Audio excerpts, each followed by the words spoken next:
Today we are at the Cimarron Valley Research Station here in Perkins, Oklahoma, and joining me is Katie Stenmark, who is a PhD student here in horticulture. And Katie, you're doing your research on hops, which we don't often think about here in Oklahoma. Tell us a little bit about your research in this crop. Right, thank you, Casey. So I am growing hops in Perkins, Oklahoma, and I've got 8 different cultivars of hops currently growing. And the main goal for this is to create a full cycle. Number one, figure out how to grow this hop and this crop in Oklahoma. And number two, create that circle and provide a local source of hops for craft brewers, because the craft beer industry here in Oklahoma is quite booming. And what we have in Oklahoma is ample access to our wheat, oat, barley, rye, corn for making cervezas. We've got a full picture of that grain profile. But what we lack is the main ingredient, the hops. Okay, so obviously this is not a typical garden that we're growing plants in. Tell us a little bit about the infrastructure that you've established here, first of all.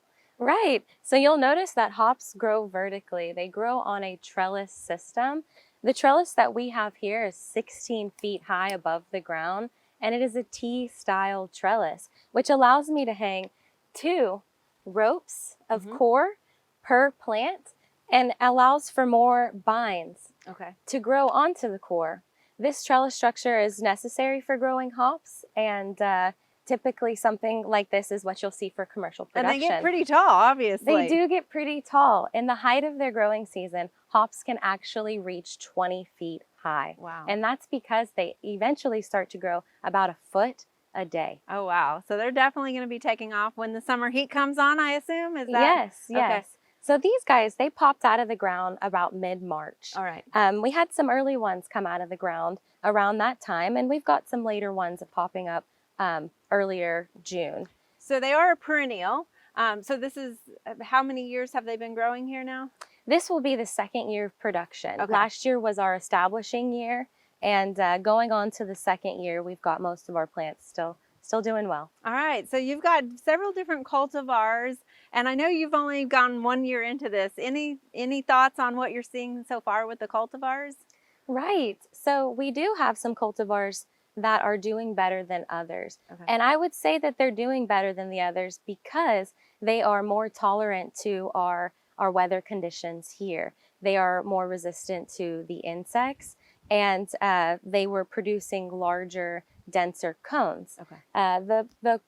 We had one cultivar that completely died, and I'll go ahead and write it off that it didn't do well here in Oklahoma. Okay. But other than that, my other 7 did well.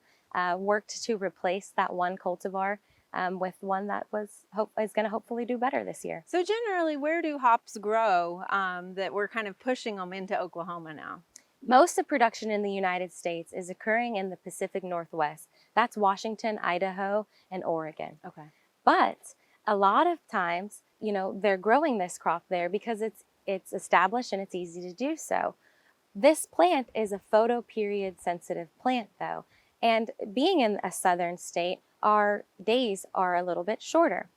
That's probably the reason why people haven't given it a shot here in these southern states. But what's going to be important is that other states like Florida, Arkansas, Virginia, North Carolina, they are starting to grow hops in the South. Okay. And so we want to give it a shot here and see if we can adapt some of those plants to our conditions. And I think that's interesting because I think, a lot of times we think about plants and the climate that's affecting them, but here we're really talking about the day length of those plants. And when you mention cones, so this is what we're after, right? Correct. So we have the main structure that's going to come straight from the rhizome underground. Okay. This main vine will eventually grow as tall as it can be. I won't say this one's as tall, but maybe it lost its top piece. And so it started to form lateral structures.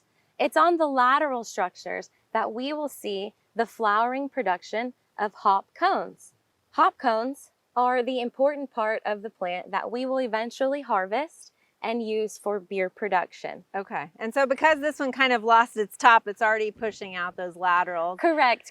You'll see its cousin here doing just fine, continuing upward. Okay. And so really we're wanting to get that height on them. What initiates, is it the day length that initiates it to create these laterals typically and start producing these cones?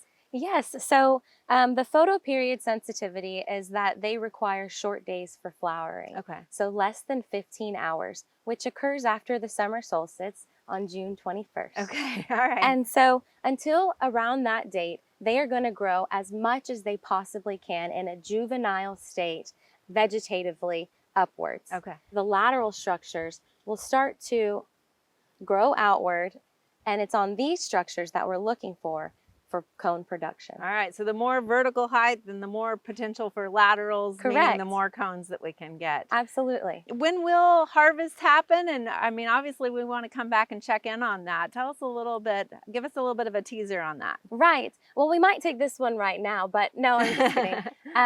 It typically harvest for us last year occurred around early August. Okay. So throughout August, these are starting to become ripe and ready. And that's where we're going to start looking to take samples to see if they are at the appropriate moisture content for harvest. All right. That's an important factor that we'll learn about later. But around mid-August to late September, we should have the hop yard harvested. Okay. And in the meantime, are we just letting them grow? Is there any sort of maintenance that you have to do right now? Yes. So I'll be looking at fertilizing them to give one last push of juvenile growth before flowering. I'll also be looking to prune some of these. Okay. And so at the base, you'll see that I've got some bushy growth. This bushy growth, if it doesn't have its structures to grow vertically, will start to creep along the ground. Okay. And so that's a vector for disease and insects that will have to be eliminated. I'll do some pruning at the base and ensure that we've got a good load on the core, meaning maybe 2 or 3 binds, hopefully, to give us the maximum amount of hop cones possible. All right, so if you do lose one, you still maybe have a second or third one to take off. Backup, right. Well, excellent. So basically cleaning up this isn't a vineyard. What do we call this structure? Yeah, this is a hop yard. A hop yard, okay. Yes, this is a hop yard, and these are binds, not vines. You are saying that with a B. Yes, not a B. I'm not so, saying it wrong, I promise. No, I know. So vines. Tell us the difference. Right. So vines, hops are in family Cannabaceae, and they grow trichomes, which are sticky, hair-like extensions that occur along the plant. These are like anchors to structures, unlike vines, who have tendrils to help them anchor to structures. Vines grow in a helix. Oh, okay. They structure themselves with their trichomes, those sticky hair-like extensions, and also their helix rotation helps them climb vertically. Very nice. Making them a bind, not a vine. Well, Katie, this is a fascinating crop, and it sounds like there might be some real potential for growers here in Oklahoma for this crop, so we appreciate the research that you're doing on this. And we'll follow up with you again after the summer solstice, if that works. Excellent, Casey. See you then. Thank you.